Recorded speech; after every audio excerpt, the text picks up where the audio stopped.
দক্ষিণ বনগাঁর বিজেপি বিধায়ক স্বপন মজুমদার বদলা নেওয়ার হুঁশিয়ারি নিচ্ছেন তৃণমূলের বিরুদ্ধে।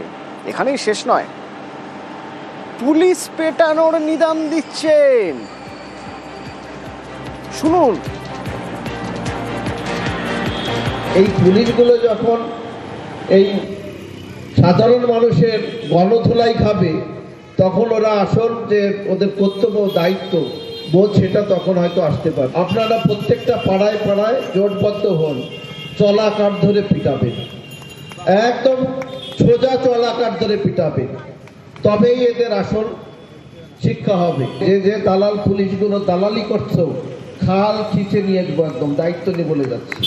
আর যে টিএমসির গুন্ডাগুলো ভাবছো পুলিশ বাবাদের নিয়ে পার করবো আমরা, পুলিশ বাবা বাঁচাবে, পুলিশ বাবা কিন্তু বাঁচাবে না। আগামী দিন বদল হবে, বদলাও হবে। অনিরুদ্ধ রয়েছে সরাসরি আমার সঙ্গে। অনিরুদ্ধ, স্বপন মজুমদার হঠাৎ এত রেগে গেলেন কেন? চেলাকাঠ দিয়ে পুলিশ পেটানোর নিদান দিচ্ছেন।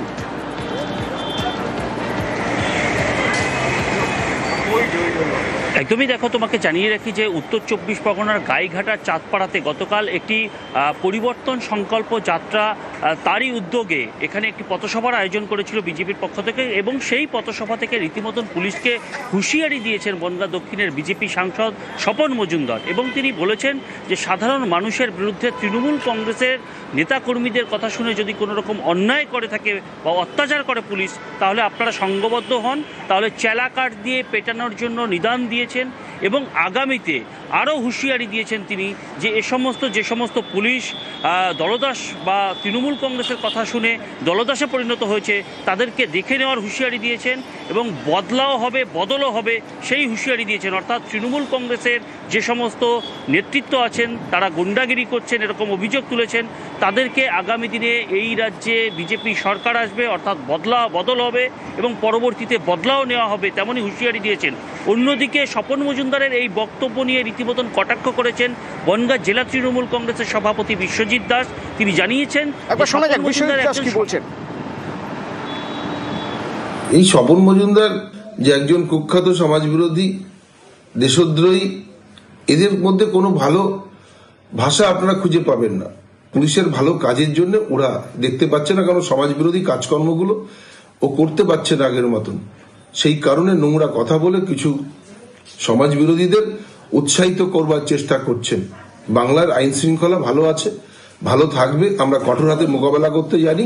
এই স্বপন মজুমদার সবার আগে বেধড়ক মার খাবে, সেই জায়গা তৈরি করে শুধু খসড়া ভোটার লিস্টটা বেরোক, এদের পাড়ায় ঢোকা বন্ধ, পাবলিক এদের খুঁজে খুঁজে মারবে, সেটা বুঝতে পেরেই এই ধরনের কথাবার্তা বলছে। ব্রিগেডে গীতাপাঠ অনুষ্ঠান, সেই অনুষ্ঠানে চিকেন প্যাটিস বিক্রির অভিযোগে একজনকে বেধড়ক মারধর এবং সেই ভিডিও ভাইরাল। সেই ভিডিওর সূত্র ধরেই 3 জন গ্রেপ্তার।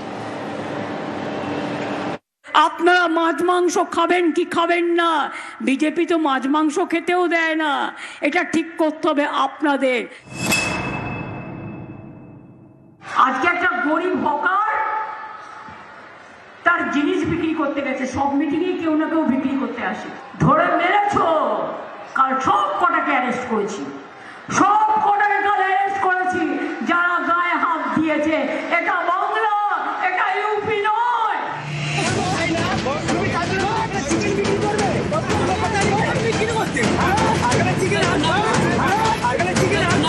7ই ডিসেম্বর ব্রিগেডে গীতা পাঠের অনুষ্ঠান, সেখানে চিকেন প্যাটিস বিক্রির অভিযোগ, তাই বিক্রেতাকে মারধর। এই ঘটনায় 3 জনকে গ্রেপ্তার করেছে ময়দান থানার পুলিশ। ধৃতদের মধ্যে সৌমিক গোলদারের বাড়ি উত্তর 24 পরগনার গোবরডাঙ্গায়, স্বর্ণেন্দু চক্রবর্তীর বাড়ি অশোকনগরে, হুগলির উত্তরপাড়ায় বাড়ি তরুণ ভট্টাচার্যের। মিথ্যা কেসে ফাঁসিয়েছে। না, তিনি মারধর করেননি। আপনারা যদি ভিডিওটি ভালো করে দেখেন, তিনি প্রতিবাদ করেছে, তার সঙ্গে তর্ক হয়েছে, কিন্তু তিনি কোন রকম ভাবেই মারধর করেননি, তিনি নির্দোষ।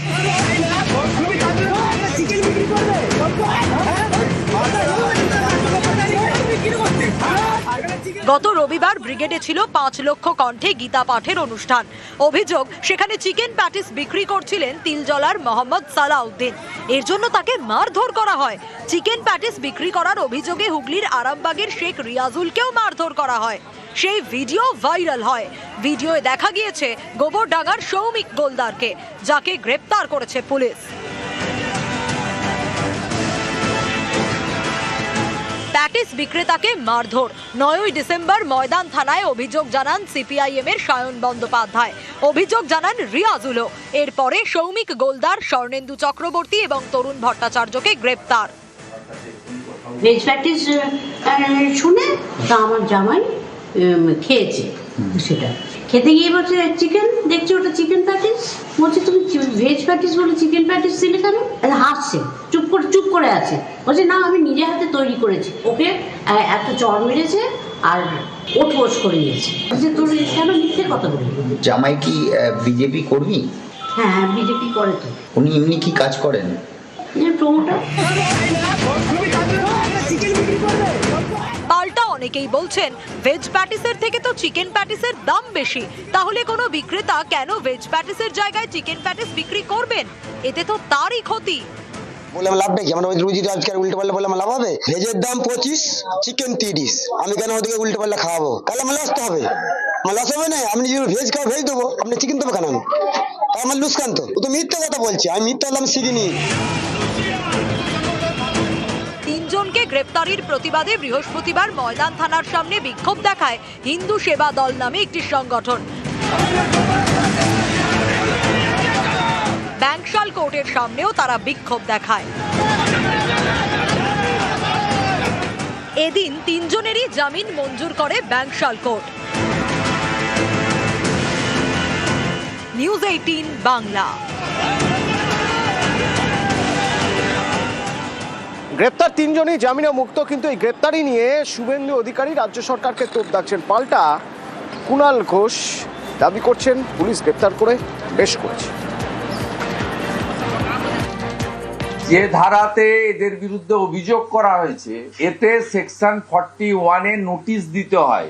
এইভাবে গ্রেপ্তার করা যায় না। এখনো ভারতবর্ষে জুডিশিয়ারি নিরপেক্ষ জায়গায় দাঁড়িয়ে আছে বলে এইরকম একটি দিব্যাঙ্গ সন্তান, এরকম একটা তরুণ যুবক, আরো একজন ভাই ছিলেন, তাদের আজকে জামিন মিলেছে। এদের বাড়িতে সিসিটিভি এক্সিট এন্ট্রান্সে আমি লাগাতে চাই এদের ভবিষ্যৎ নিরাপত্তার জন্য।